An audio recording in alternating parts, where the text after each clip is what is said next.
اگلا سوال ہے، ساتھی پوچھتے ہیں کہ انسان بار بار گناہ کرے اور بار بار توبہ کرے تو اس کی توبہ قبول ہوگی یا نہیں؟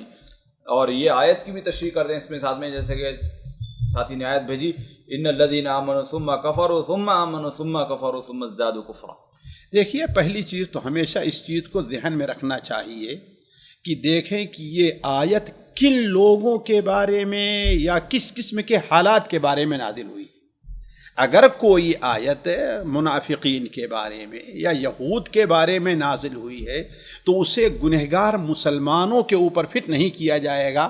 یہ بہت بنیادی غلطی تھی خوارج کی، جیسا کہ مائی عائشہ رضی اللہ تعالیٰ عنہ نے فرمایا کہ وہ آیات جو کفار کے بارے میں تھی ان کو لا کر کے انہوں نے کس کے اوپر فٹ کیا؟ مسلمانوں کے اوپر فٹ کر دیا۔ تو اس چیز کو کسی آیت اور حدیث کے سمجھنے میں اس کو بنیادی حیثیت دینی چاہیے۔ اسی لیے تو ہم اپنے کیا کہتے ہیں، ہم سلفی ہیں نا۔ کیا مطلب؟ یعنی سلف نے، علماء نے، تابعین نے جس منہج پر، جس روشنی میں اس آیت کو سمجھا ہے، ہم اپنی طرف سے اس کا کوئی مفہوم نہیں متعین کرتے، ہم انہی چیزوں کو بنیاد بناتے ہیں۔ اب دوسری چیز یہ ہے کہ آپ کے سوال کا دو حصہ ہے۔ ایک سوال تو یہ ہے کہ آدمی گناہ کرتا ہے اور بار بار توبہ کرتا ہے، بار بار گناہ کرتا ہے۔ دیکھیے، اگر وہ اپنی توبہ میں سچا ہے، جس طریقے سے توبہ کے جو شرائط ہیں، پہلی چیز یہ ہے کہ انسان اپنے دل میں شرمندہ ہو، اپنے دل میں شرمندہ ہو، اپنی کوتاہی پر اللہ تعالیٰ کے سامنے وہ شرمندہ ہے۔ دوسری چیز یہ ہے کہ وہ جب توبہ کر رہا ہے تو نیت پوری کر رہا ہے کہ میں انشاءاللہ اب اس کام کو نہیں کروں گا۔ اب اگر یہ دونوں چیزیں پائی جا رہی ہیں تو اگر اس سے بار بار وہ گناہ ہو رہا ہے تو اولاً تو وہ یہ دیکھے کہ آخر وجہ کیا ہے کہ میں اپنے توبہ پر باقی نہیں رہ پا رہا ہوں۔ ہو سکتا ہے پرانے جو ساتھی ہیں ان کو ساتھ نہ چھوڑتا ہو، جن کے ذریعے سے وہ گناہ کرتا تھا، جس چیز سے کرتا تھا وہ تنہائی میں کرتا تھا، تنہائی کو چھوڑے پھر۔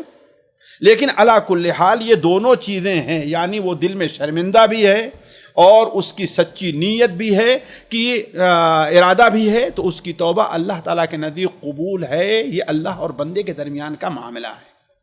جیسے بات ہے بولو 70 مرہ، ایک مثال کثرت بیان کیا ہے، 70 بار ایسا چاہے ہو جائے، اللہ تعالیٰ معاف کرنے والا ہے۔ دوسری چیز جو اس حدیث کا مطلب، آیت کا مطلب ہے، یہ آیت علماء کے نزدیک جہاں تک ہم نے سمجھا ہے اور مجھے وقتی طور پر یاد ہے کہ یہ آیت بعض اہل علم کہتے ہیں یہ یہود کے بارے میں نازل ہوئی ہے کہ انہوں نے موسیٰ علیہ السلام کے ساتھ پر ایمان لے آئے، ہے نا، پہلے کفر ایمان لے آئے، پھر حضرت عزیر جب ان کا آیا تو کفر کیا، پھر ان پر ایمان لے آئے، پھر حضرت عیسیٰ علیہ السلام کے ساتھ پہلے انکار کیا، پھر ان پر ایمان لے آئے، ثم ازدادوا کفرا، اور نبی صلی اللہ علیہ وسلم پر ایمان لا کر کے مزید نہ ایمان لا کر کے مزید کفر کا انہوں نے ارتکاب کیا۔ تو ظاہر بات ایسے لوگوں کی توبہ قبول نہیں ہے۔ دوسرا قول یہ ہے کہ یہ منافقین کے بارے میں ہے جو اپنے ایمان میں سچے نہیں رہتے تھے۔ ان کا مقصد کیا ہوتا تھا؟ مسلمانوں کو دھوکہ دینا، اللہ کے رسول بہانہ کر کے نکل جانا۔ گویا ایمان یہاں پر کیا ہے؟ ظاہری ہے۔ تو ظاہر بات ایسے لوگوں کو اللہ تعالیٰ جو گویا کہ یہ کھیل کر رہا ہے، اللہ تعالیٰ ایسے لوگوں کو پھر توفیق نہیں دیتا ہے۔ نہ یہ کہ کوئی آدمی صدق دل سے ایمان لے آ رہا ہے پھر پڑ جا رہا ہے تو اس میں یہ داخل نہیں ہے، واللہ عالم۔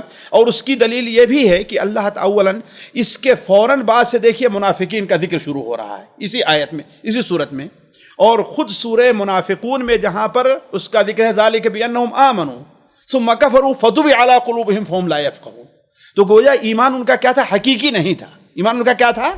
ظاہری تھا۔ جی سامعین کرام، ہمارے علمی اور عوامی دروس اور سوال و جواب کی مجلسوں سے آپ خود بھی مستفید ہوں اور اپنے دوست و احباب کے ساتھ بھی شیئر کریں۔ عین ممکن ہے کہ آپ کے شیئر سے کسی کی اصلاح اور آپ کے لیے صدقہ جاریہ بن جائے۔ واٹس ایپ پر اسلامک میسج حاصل کرنے کے لیے نمبر نوٹ فرمائیں: یعقوب عزیز 00966 5089 59707۔ واٹس ایپ سوال جو آپ گروپ میں ایڈ ہونے کے لیے نمبر نوٹ فرمائیں: عبدالسلام عمری 00966 502627 622۔ نمبر بھیجتے ہوئے نام اور پتہ ضرور لکھیں۔ اسی طرح ہمارے یوٹیوب چینل اسلامی دعویٰ کو ضرور سبسکرائب کریں تاکہ ہماری ہر نئی اور اہم ویڈیو کی اطلاع آپ کو فوری حاصل ہو جائے۔